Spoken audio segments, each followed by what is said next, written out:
हुकूमत का अपना हाल आसमान से गिरा खजूर में अटका वाला हो चुका है। मिफ्ता मान चुके हैं कि कोई इन्हें कर्ज देने को तैयार नहीं है। मिफ्ता साहब को वो अपनी हुकूमत की नाअहली और अपनी नाकामी का बाज़ाब्ता तौर पर एतराफ़ कर रहे हैं। शहबाज हुकूमत पहले तो बहुत शेर बन रही थी कि ये लोग इक़्तिदार में आकर मुल्क की मईशत को आसमानों तक पहुँचा देंगे, लेकिन हुकूमत का अपना हाल आसमान से गिरा खजूर में अटका वाला हो चुका है। मिफ्ता मान चुके हैं कि कोई इन्हें कर्ज देने को तैयार नहीं है।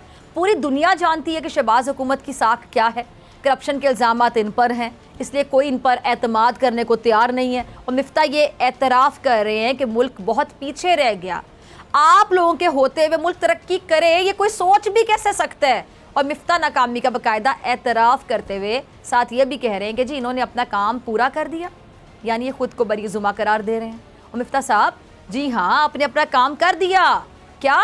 मुल्क को खोखला कर दिया, मुल्क को माशी तौर पे कमज़ोर कर दिया।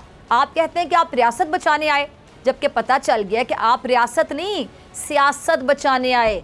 आप मईशत को मजबूत करने के बजाय इमरान खान को कमज़ोर करने चल पड़े हैं।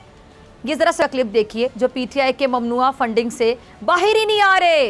इनको कोई टेंशन नहीं है कि हो क्या रहा है मुल्क में, मईशत की सूरत हाल क्या है, अवाम बेचारी रो रही है, अवाम तकलीफ में, अवाम अजियत में है। इनको सियासी पॉइंट स्कोरिंग की पड़ी हुई है कि कैसे सामने वालों को नीचे दिखाया जाए, कैसे तनकीद की जाए। सब्सक्राइब करें और बेल दबाएं ताकि कोई खबर रह न जाए।